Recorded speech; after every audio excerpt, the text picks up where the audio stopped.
Brian here with Fishing Hype Outdoors. We're on Lake Barkley, and today we're just going to do some power fishing. We're going to fish these shallow flats, chasing a bunch of these schooler fish that have moved up on top. I don't plan on catching any real big fish today. It's just a lot of the small fish are up chasing the shad that have already moved up on these shallow flats. We're going to be throwing two of my favorite baits. SPRO, square bill, shallow round and square bill crankbait, and also probably my all-time favorite, something I've probably won the most money on. The tournaments I have won have all been on the Outkast Tackle swim jig. Just a phenomenal bait for shallow water fishing. I've just won so much money, got so much confidence in these things. It's just, they're an unbelievable bait. You can put so many different trailers and stuff behind it right now. I'm going to be throwing this is a Yo Daddy by Big Bite Baits, and this is going to be a 3/8 model.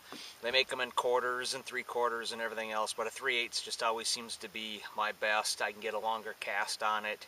I can do a little bit more with the 3/8 and a 1/4. I'd use a 1/4 more if I was maybe fishing some more vegetation where I wanted to keep it up on top, but this is just going to be flat, wide open water, fishing around some stumps, some laydowns, but just open water, and something that'll mimic, you got the crawdad on here, but we're really trying to mimic the bait fish and stuff that are around up here. So we're going to switch back and forth between the two of my favorite ways to catch them here in early fall.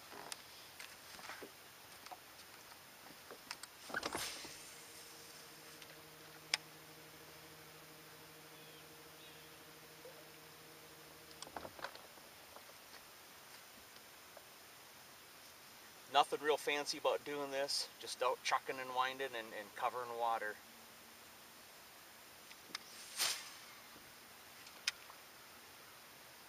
If you can find some cover, like here we got some stumps out here. If you can find some cover, obviously you're always going to have a better chance of finding some fish. But a lot of times these fish, I can see them up here, these bait fish are just out here cruising right now. And they're getting up on these flats cruising and feeding, and of course the fish are right there behind them. So there we go. That one came off. That was my second cast past that stump there.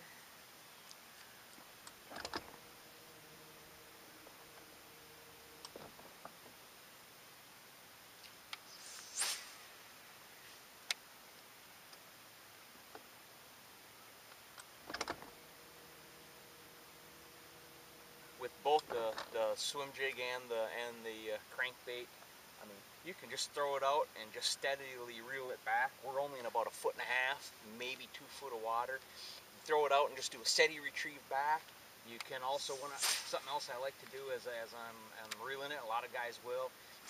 Nope, there's one. Didn't even get a chance to tell you on that one. A lot of times what I'll like to do is when I'm reeling it, just give that rod just a snap.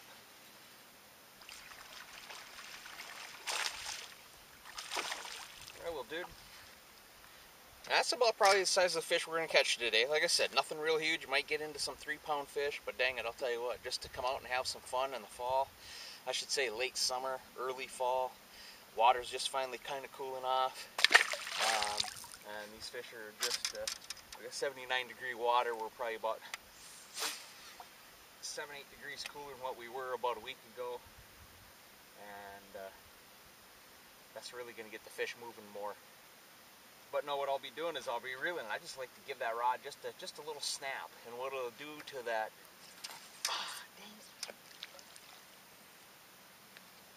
What it'll do to that? You got my craw. I got my foot off my craw.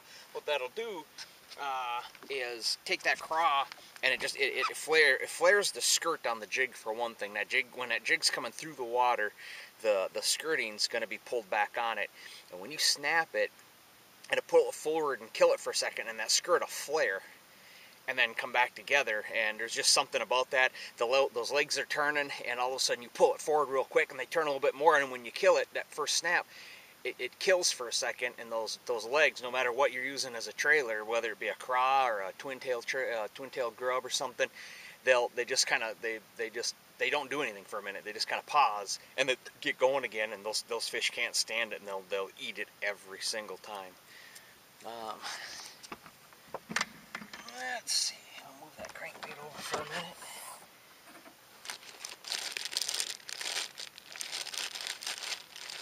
What we got here? Let's go with another trailer. Crotch bait. Another good trailer to use on them are the swim baits. And let's see where my swim bait selection went. Let's see if we can get on here with a swim bait. And usually something a little bit smaller in the swim baits, like a big bite cane thumper. Another good one is the Gambler Little Easy, your Reaction, the Little Dippers. They're a great one. Let me get something a little darker color. There we go. Same thing when you're using this swim bait on here. That tail's going, you give it a jerk forward, and it goes real quick, and then you kill it. And not only is that jig kind of diving and stops for a second, the tail quits moving. Then when you get reeling again and that tail starts wiggling, that's that. Anytime you can throw a little action or just a little something different into your bait. Same thing with throwing a spinner bait. You're throwing a spinner bait, moving it, and you snap it, and those blades will flicker and just do something weird that they haven't been doing, you know. And that's when a fish is going to attack anything. Even like with that crankbait, you get that crankbait going. You get this crankbait going through the water, and it's doing its thing, just normal, and all of a sudden you give it a little snap, and it might flare it off to one side or the other real quick, and you snap it, and before you really get reeling on it again, it's got time to pause, and it'll sit there. And a lot of times these shallow run ones are going to float, so it'll kind of start floating up out of their face, and boom, then it starts getting pulled back down when you start reeling on it again. And a lot of times that's when your bite will come. A lot of people think it's on the pause, and they are kind of eating on the pause, but they're getting it when that bait's just starting to take off from them again. Let's see if we can catch another one. At least get another bite. We're 1 for 3.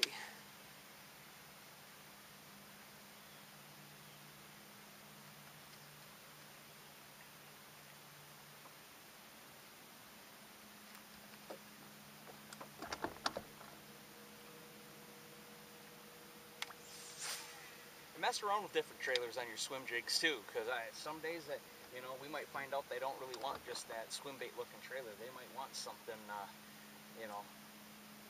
double trailer like that, something with double paddles, either a twin tail or some sort of a craw that's got those 2 paddles out there moving around.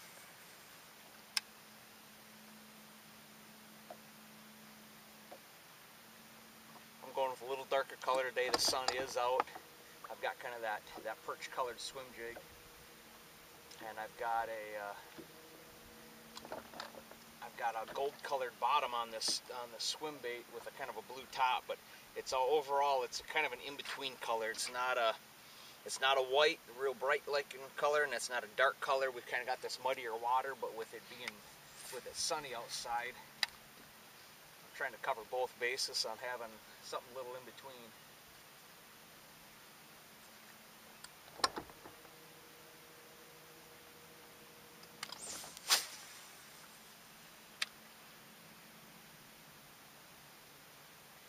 Find a good area like this, it's not a bad idea. I'm gonna go around this with this swim jig, and then I'm gonna come back through it with that crankbait just to see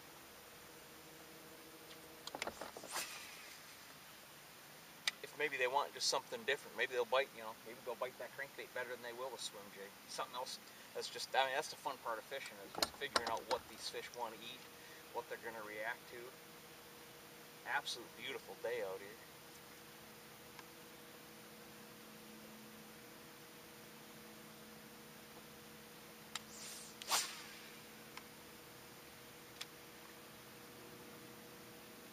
Long cast, doesn't hurt to make a long cast right now. You're trying to cover water. You're really not throwing at anything specific.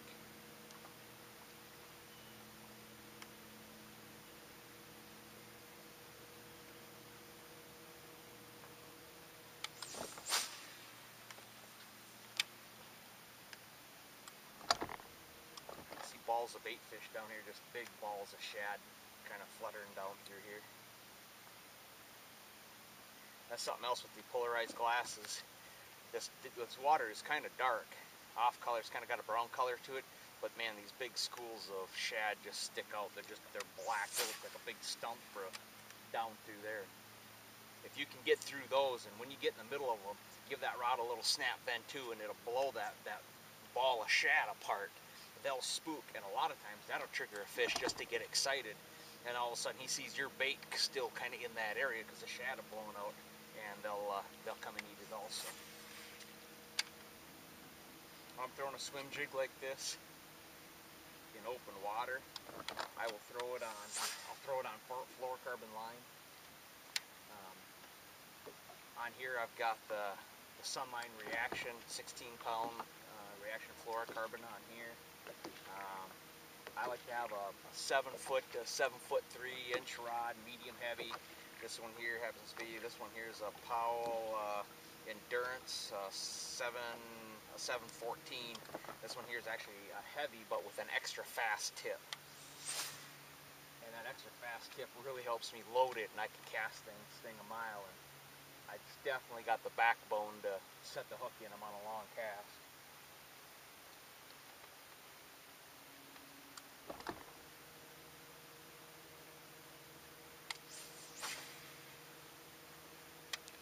Gear ratio reels, I try to stay something high, 7-1 or better, because anytime I'm throwing a swim jig, just because I'm moving that bait quick. It's not, I'm not trying to reel it slow. I'm trying to keep it up in the water column and move it.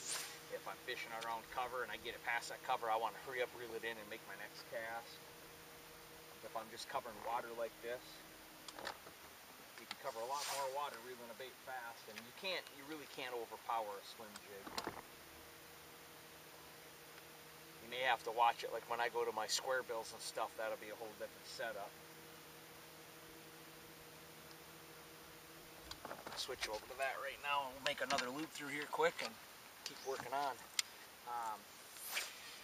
My square bills, I use 2 different rods. I do use a fiberglass rod some. Otherwise, I will use a lighter action, medium heavy graphite rod.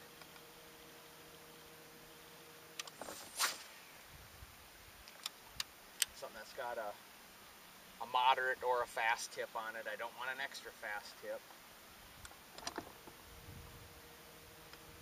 I like having the graphite so I can feel like when a bait hits something like that. But I also want to have it where it's a light enough rod that, you know, when you're fighting that fish, it doesn't tear the hooks out. So I mean, like on this rod, this thing's a whip stick, but it's still a fiberglass, or it's still a graphite rod. It's a lighter rod.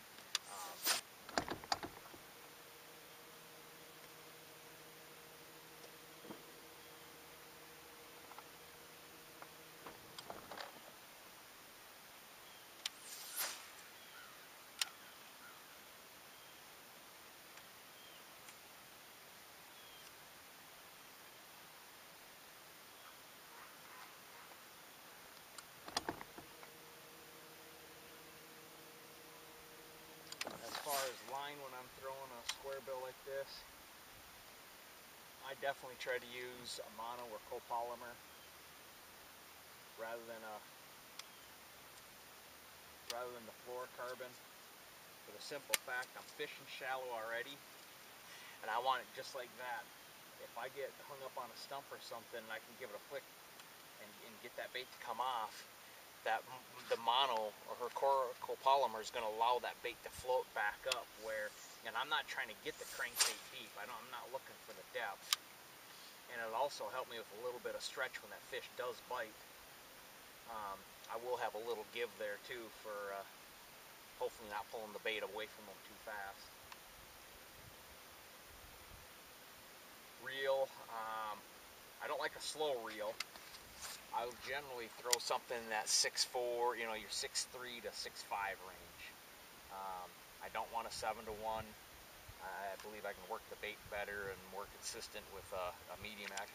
I don't want a real slow reel either. I'm not trying to power that, You know, I'm not trying to use a slow reel to power that bait down to the bottom and keep it down there. So I want something I can just kind of move the bait along fairly quick, but not overpower it. And I don't need it to be real slow where, you know, like I'm trying to do a deep diving crankbait and keep it down on the bottom.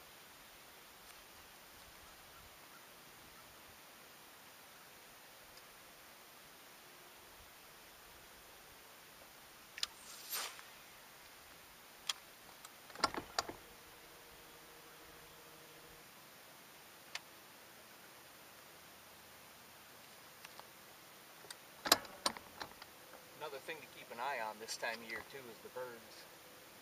Fall is, I've always said fall's for the birds.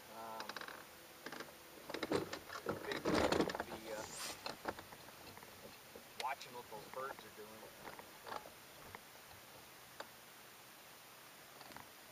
You start seeing birds diving somewhere, they usually got a bunch of bait fish balled up someplace, and underneath that bait fish is going to be the bass chasing to the surface, and that's why the seagulls are there, is to eat them when they chase them up to the surface.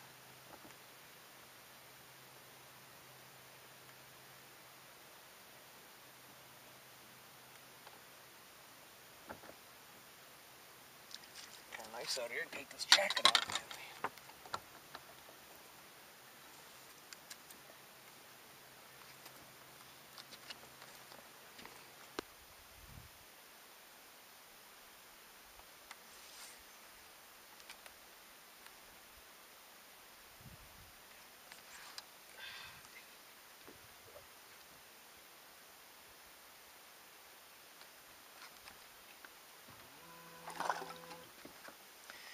Missed another one. I just grabbed that tail.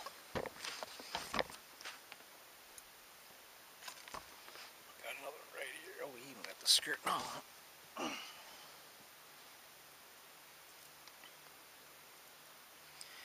Get that threaded back on there.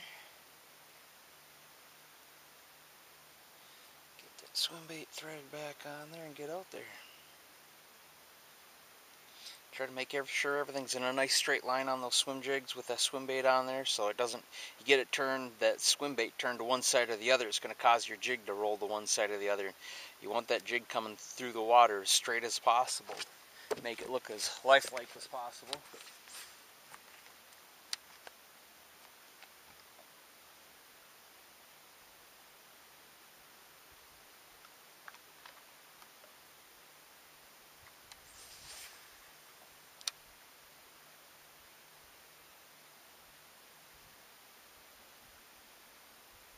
Just all schools of shad, just little balls of them everywhere in here.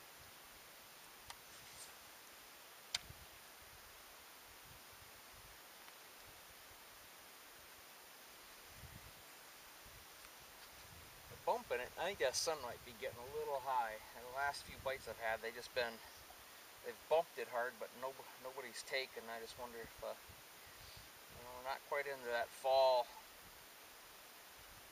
feeding period where they want the sun high in the sky and want to feed, but there's a big one that just surfaced. The later you get into fall, a little bit into winter, when you do get that high bright blue sky, that sun up there, it'll actually warm the water up and get those fish to bite. But right now, I think those morning low light conditions, early morning, late afternoon, are still probably the key time. We're getting, it's 10:30 now, that sun's still getting up there pretty high, and I think some of these fish on these flats are just turning off a little bit. Still see some fish chasing around though.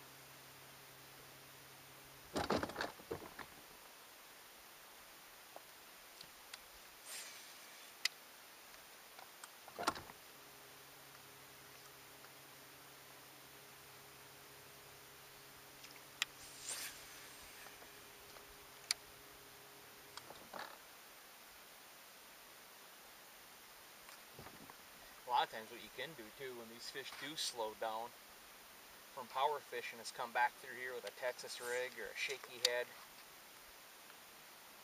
and hit your spots, whether it be a stump or a lay down or whatever it is. Those fish, the higher that sun gets, they're gonna tuck up higher, tighter to it. A lot of times you come by with a flipping bait or shaky head or something, you can throw it right up there tight to them and shake it in place and get a few more bites that way.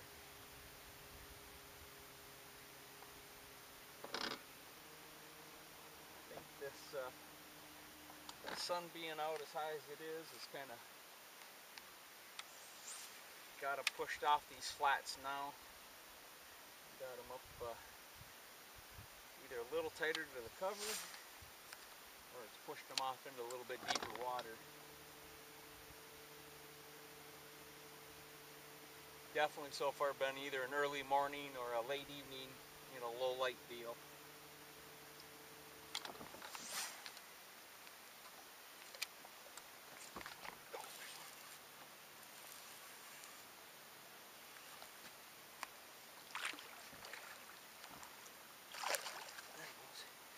Not a bad little fish.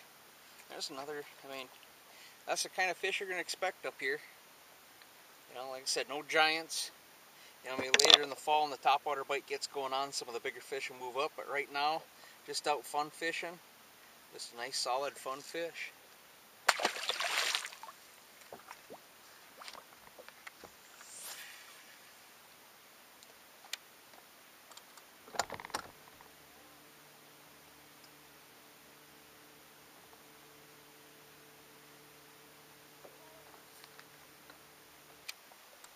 But I hope we were able to teach you a little something on these flats. The shallow water flats don't always mean that they're always way in the backs of the bays.